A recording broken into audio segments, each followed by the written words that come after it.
Good afternoon everybody. आज हम लोग को नया चैप्टर शुरू होने वाला है क्लास 10 का मैथ का चैप्टर 6। इस चैप्टर का नाम है त्रिभुज।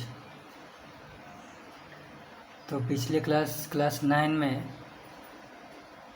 हम लोगों ने पढ़ा होगा त्रिभुज के बारे में और त्रिभुज के सर्वांगसम गुण के बारे में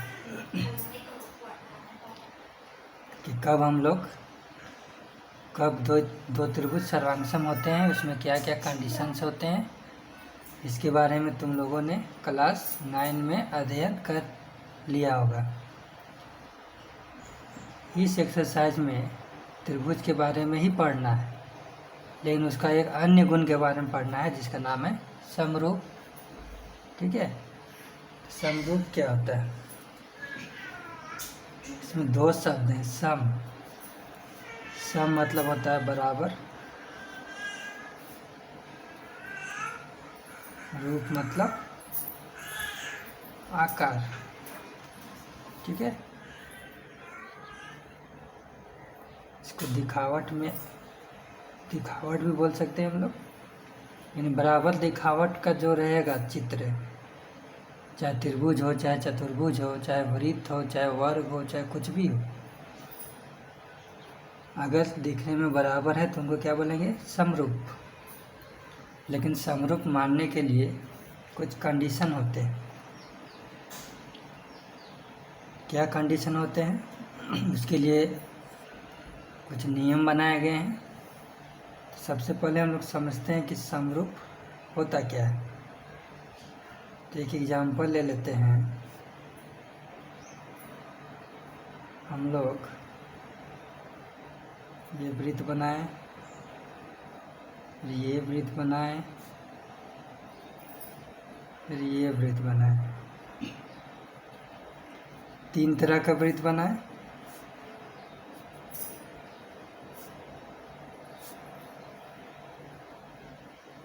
ठीक है, तीनों का केंद्र का नाम दे दिए। तो तीनों वृत्त में क्या समानता है कि सभी गोल हैं, सभी में त्रिज्याएं हैं। भले ही त्रिज्या का मान बराबर नहीं है, लेकिन दिखने में किसा है? सब गोल हैं। इसका मतलब ये क्या हो गए? समरूप हो गए। ठीक है, तो हम लोग लिख सकते हैं कि सभी वृत्त क्या होते हैं? समरूप होते हैं। चाहे कितना भी बड़ा वृत्त हो या कितना भी छोटा वृत्त हो, सभी क्या होते हैं? समरूप होते हैं। वृत्त के बारे में देख लिए। अब हम लोग वर्ग बनाते हैं।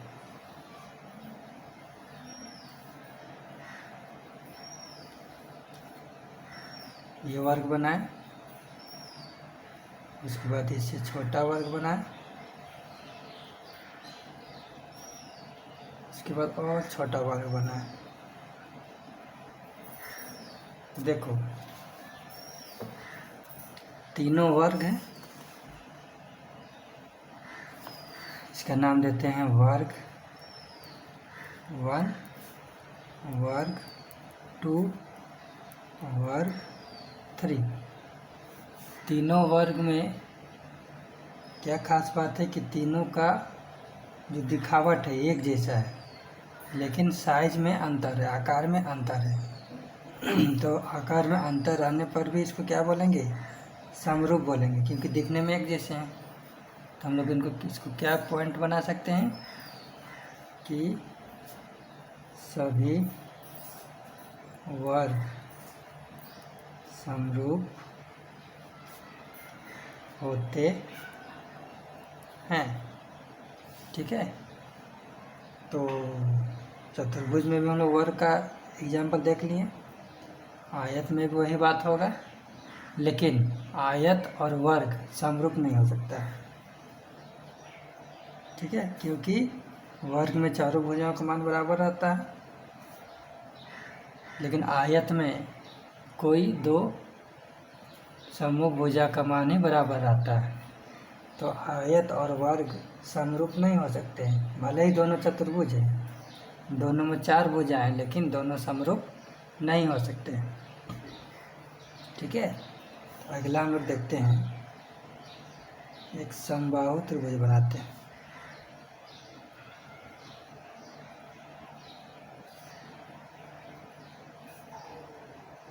फिर इससे छोटा एक बनाते हैं।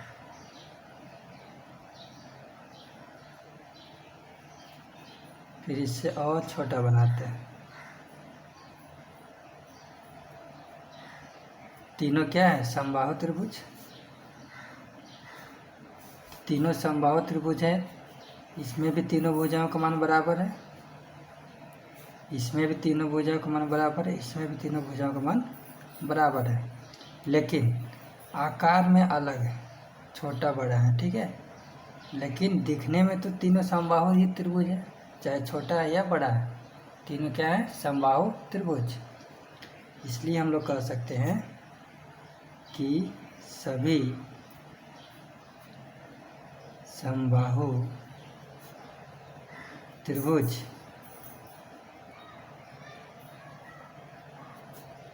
समरूप होते हैं। ठीक है, तो अगर हम लोग दो अलग अलग त्रिभुज लें, जैसे एक लेते हैं समबाहु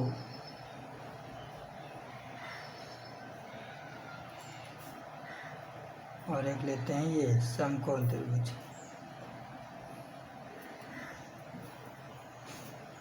देखने में तो दोनों त्रिभुज ही है,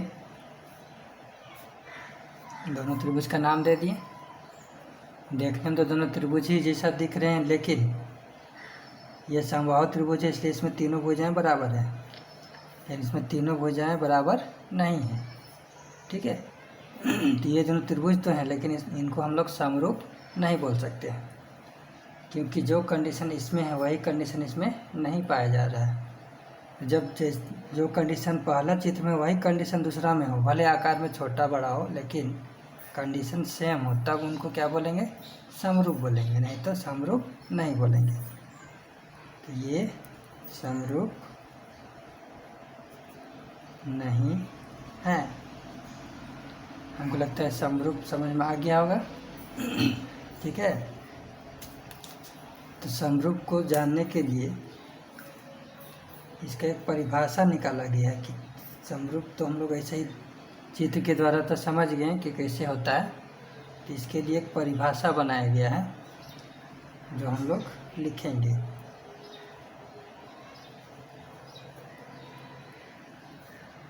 भुजाओं की समान संख्या वाले भुजाओं की समान संख्या वाले दो बहुभुज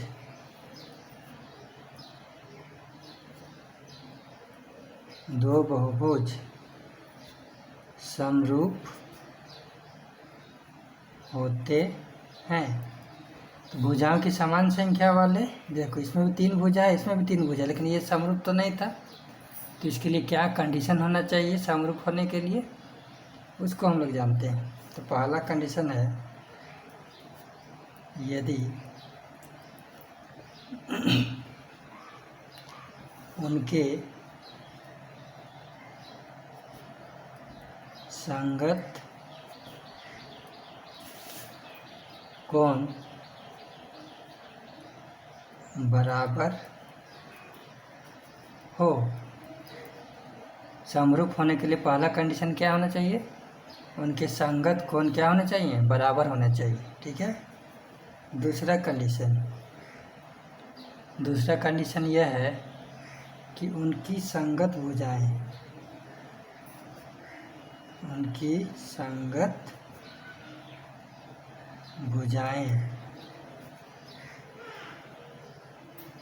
बराबर हो। तो समरूप का परिभाषा के लिए ये 2 कंडीशन रखा गया है। पहला कि उनके संगत कोण बराबर होना चाहिए, और दूसरा उनकी संगत भुजाएं बराबर होनी चाहिए, यानी दोनों कंडीशन जिस चित्र में लागू होगा, कोई दो चित्र में, तो उसी को हम लोग क्या बोल सकते हैं, समरूप। ठीक है। अब देखो इस दोनों त्रिभुज में देखो ये समबाहु त्रिभुज है, तो हम लोग जानते हैं कि प्रत्येक कोण इसका कितना होता है, 60 डिग्री। ठीक है। लेकिन ये क्या है, समकोण त्रिभुज, इसका 90 डिग्री, और ये हो गया 45, और ये 45 डिग्री। तो देखो मान लो कि भुजाएं अगर तीनों का बराबर मान लेते हैं, वैसे तो होता नहीं है, लेकिन मानने में क्या जाता है, मान लेते हैं कि तीनों भुजाएं बराबर है, लेकिन पहला कंडीशन तो तुम्हारा सही हो गया, लेकिन क्या तीनों का कोण बराबर है, यहाँ 60 60 60 है, लेकिन यहाँ 90 45 45 है। इसका मतलब इसका जो संगत कोण है, जैसे एंगल बी का संगत कोण कौन हो गया, एंगल क्यू। तो ये दोनों बराबर नहीं है। एंगल ए का संगत कोण हो गया एंगल पी, ये दोनों भी बराबर नहीं है। और एंगल सी का संगत कोण है एंगल आर, ये भी आपस में बराबर नहीं है, इसलिए ये समरूप नहीं है। ठीक है। तो ये है तुम्हारा समरूप का कॉन्सेप्ट। ठीक है। तो इस समरूप के कॉन्सेप्ट से हम लोग समरूपता के बारे में सीख गए कि किन किन आकृतियों को हम लोग समरूप मानेंगे और किन को नहीं मानेंगे। ठीक है। तो ये तुम्हारा इंट्रोडक्शन पार्ट था चैप्टर 6 का। तो हम लोग चलते हैं 6.1।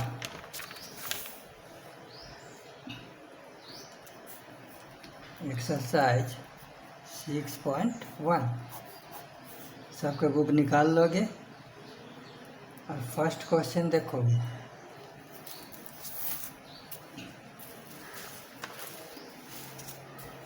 देखो क्वेश्चन नंबर 1 में क्या बोलता है कि कोष्ठक में दिए शब्दों में से सही शब्दों का प्रयोग करते हुए रिक्त स्थानों को भरिए। ठीक है। तो पहला जो क्वेश्चन है वो क्या है, सभी वृत्त खाली स्थान होते हैं। तो ये पॉइंट में लिखवा चुके हैं। तो सभी वृत्त क्या होते हैं, सर्वांगसम नहीं, क्या समरूप होते हैं। उसी तरह दूसरा नंबर पर सभी वर्ग भी क्या होते हैं, समरूप होते हैं। और सभी समबाहु त्रिभुज समरूप होते हैं। ये तीनों पॉइंट में लिख चुके हैं, चित्र के साथ समझ भी चुके हो। 4 नंबर भुजाओं की समान, ये परिभाषा हो गया समरूप का। समरूप का परिभाषा लिखवाए हैं। भुजाओं की समान संख्या वाले दो बहुभुज समरूप होते हैं यदि उनके संगत कोण क्या होना चाहिए, बराबर होना चाहिए। और इसमें एक चीज़ मिस्टेक हो गया, यहाँ पर संगत भुजाएं बराबर नहीं होंगी। बराबर होने से तब तो सर्वांगसम हो जाएगा। ठीक है। तो हम सर्वांगसम का कॉन्सेप्ट हम दिमाग में था, थोड़ा सा उसमें कन्फ्यूजन हो जाता है कभी कभी समरूप और सर्वांगसम में। तो ये दोनों कंडीशन जो लिखे थे सर्वांगसम का कंडीशन लिखे थे। ठीक है। यहाँ पर क्या होगा, समानुपाती। ठीक है। समान अनुपात में उनकी भुजाएं होनी चाहिए। इसके बारे में हम लोग चित्र से समझेंगे, पहले हम लोग एक्सरसाइज देख लेते हैं। तो उनके संगत कोण क्या होना चाहिए, बराबर होना चाहिए, तथा उनकी संगत भुजाएं क्या होनी चाहिए, समानुपाती होनी चाहिए। ठीक है। तो फर्स्ट का क्वेश्चन ख़त्म हो गया, इसको बना लेना है। सेकंड, निम्नलिखित युग्मों के दो भिन्न भिन्न उदाहरण दीजिए। ठीक है। तो समरूप आकृतियाँ, तो दो जोड़ा तुम लोग को समरूप आकृतियाँ बनाना है और दोनों आकृति अलग अलग होना चाहिए। तो एग्जाम्पल में तो हम लोग 4 तरह का आकृति, 3 तरह का आकृति देख चुके हैं, वृत्त का, वर्ग का और समबाहु त्रिभुज का। तुम लोग चाहो तो आयत का भी बना सकते हो। ठीक है। तो कोई भी दो समरूप आकृति तुमको बनाना है, 2 जोड़ा। ठीक है। दूसरा क्वेश्चन, ऐसी आकृतियाँ जो समरूप नहीं है, ऐसी 2 जोड़ा आकृति तुमको बनाना है जो समरूप नहीं होना चाहिए। जिसे हम बताए थे कि वर्ग और आयत आपस में समरूप नहीं हो सकते हैं, ठीक है। तो वैसे और तुम बना लेना, कोई 2 ऐसा आकृति बनाना है जो कि समरूप ना हो, ठीक है। तीसरा क्वेश्चन, बताइए कि निम्नलिखित चतुर्भुज समरूप है या नहीं। देखो इस चतुर्भुज में गौर से देखो, PSRQ, अच्छा ऐसे नाम PQRS ABCD, ठीक है।